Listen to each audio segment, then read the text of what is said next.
Olá, amigos, amigas, senhores, senhoras e senhoritas. Eu sou o professor Leonardo Glubokenski e esse é o programa Conexões com a Nossa História, um produto do Instituto Histórico e Geográfico Oeste Catarinense. E hoje vamos falar um pouco sobre a história política da nossa região.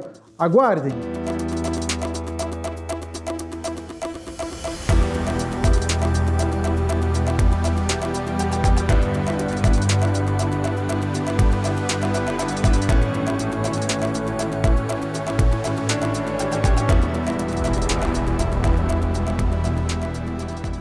Hoje temos um convidado muito especial, seu Nelson Locatelli. Foi vereador, vice-prefeito, deputado constituinte.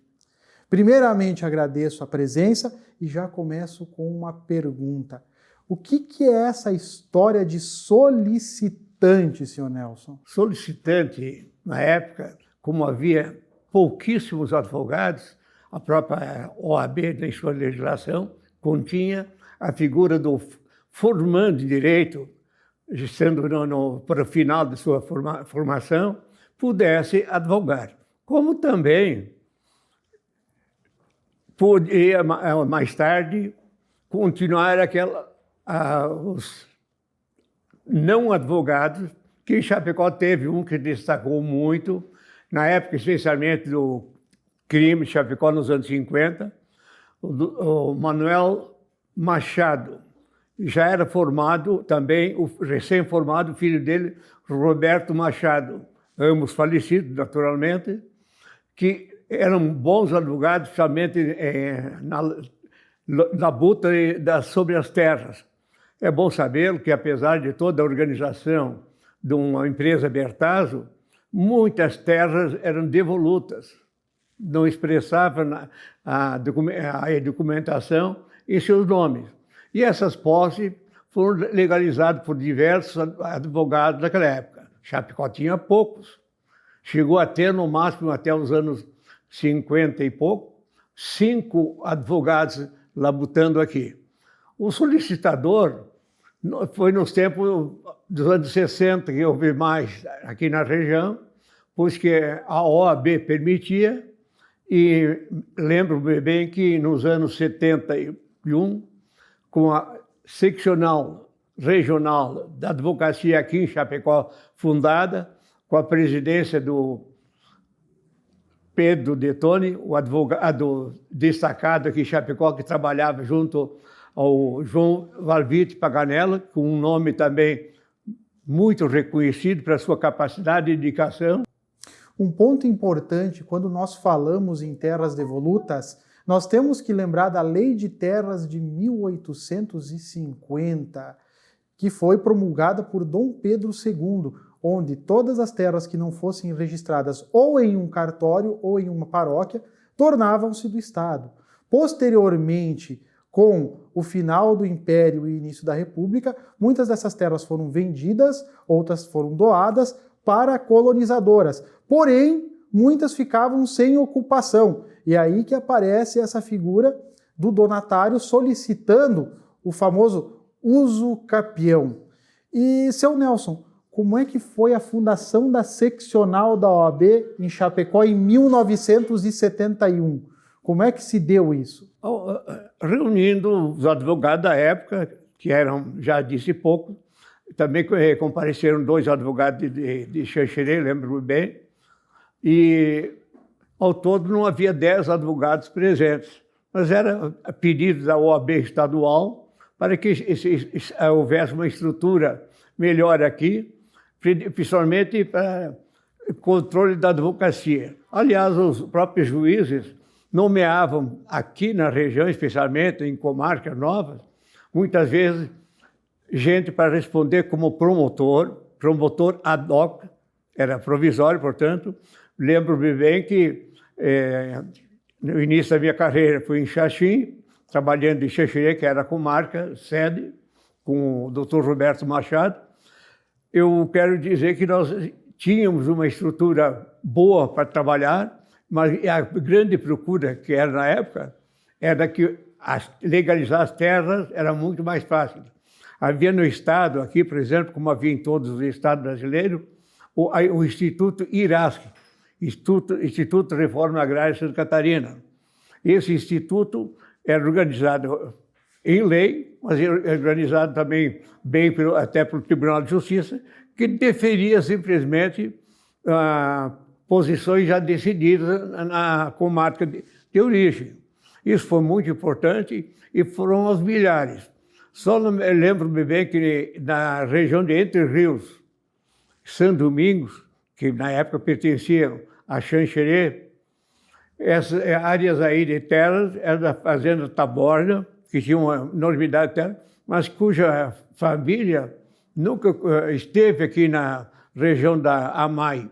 Ela simplesmente recebeu os títulos lá dos tempos da Guerra do Paraguai e em família passou para seu descendente. Mas nenhum tomou posse aqui da área de terra. E essa área de terra deve ser mais de 1.000 proprietários hoje em dia, que simplesmente pela declaração de tipo usucapião na IRASC foram legalizados. E precisava legalizar mesmo, porque, caso contrário, as pessoas mereciam.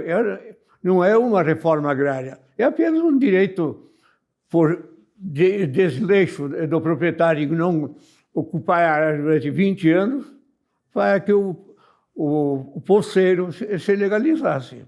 Esse é um ponto bem importante. Quando nós falamos em posse de terras, falamos em uso capião, era estar em cima da terra por 20 anos, de forma pacífica. Fazia-se um documento formal, entrava-se na justiça e geralmente isso nem sequer era conflitado.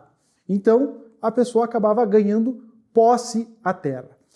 Seu Nelson, o senhor foi vereador em Chapecó, foi seu primeiro cargo político, vamos assim dizer, nos anos 70. Como é que era a atmosfera política de Chapecó? Como é que era a cidade no começo dos anos 70? Nós, inicialmente, estávamos em Xaxim até os anos 68, e nas eleições do governador Pedro Ivo, contrariando o grande senador Conde Reis, nós tivemos a oportunidade de controlar a região do Oeste na aliança do PSD. Era PSD e PTB. Tá, que terminou com a ditadura, esse governo Pedro Ivo, no final do seu governo, né, em 64. Mas o nosso caso mesmo, nosso ativo foi aqui em Chapecó, na eleição para vereador. Tive a oportunidade no PMDB, não PMDB, porque fomos eleitos como mais votados e no final do mandato de vereador, candidatamos-nos a deputado. No final dos 4 anos, a pedido do Jairson Barreto, da cúpula do partido, e o deputado federal Linhares, que naquela época havia entrado no MDB, no acerto, quiseram que eu acompanhasse o inesquecível Ledônio Miglorini na chapa Chapecó. Fomos vitoriosos com quase 4.000 votos naquela época, que não é hoje, né? E o mandato foi de 6 anos. Depois eu retornei à Assembleia Legislativa na fase de 88. Em 89, como constituinte, fui relator da parte de introdução da Constituição do Estado. E Chapecó, nesse período da década de 80, tu fostes vice-prefeito do Ledônio Miglorini.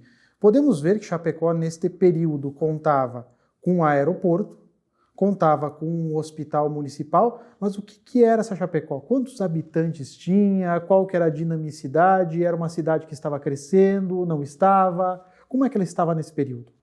Eu creio que naquele período, 82 a 88, foi um período muito bom para Chapecó, em termos de pacificação política até, a nível de Estado, apesar da ditadura continuar. Nós principais obras aí, o asfalto aqui do centro mesmo, até o seminário, o asfalto para o bairro São Pedro, ligando até o bairro São Pedro, isso em 88, e também no São Cristóvão, lá em cima, o Bela Vista, a rua Marcílio Dias, que tem 2 quilômetros de extensão, foi asfaltada naquela época. Além disso, nessas ruas, avenidas, que são distritos para avenidas hoje em dia, também foi trocado o sistema de postes para iluminação pública às custas da prefeitura, que a Celeste também, naquela época, não quis. Né? Muito trabalho prevendo um crescimento e proporcionando que Chapecó tomasse as bases para ser o que era hoje. Seu Nelson também foi deputado constituinte em um período que o Brasil mudou a sua Constituição, em 88, e em 89 Santa Catarina cria a sua Constituição. Como é que foi essa experiência, seu Nelson, de proporcionar a criação das bases das leis do Estado?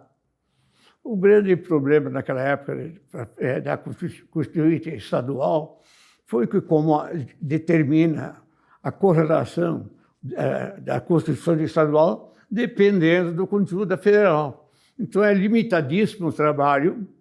Qualquer artigo que consta na Constituição estadual naquela época, o maior feio de inovar era o conteúdo da Constituição federal. Não que a Constituição de 88, de Luís de Guimarães, porque esse que foi o homem da Constituição estadual, federal, mas ela nos retinha a essa situação. Pegava a Constituição federal, não podia nada divergir, como é óbvio.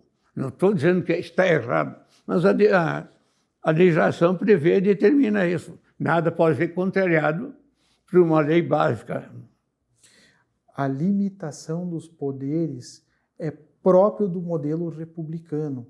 Então, obviamente, quando pensamos em leis, federal está acima, estadual está abaixo e municipal é a última. E todas são hierárquicas.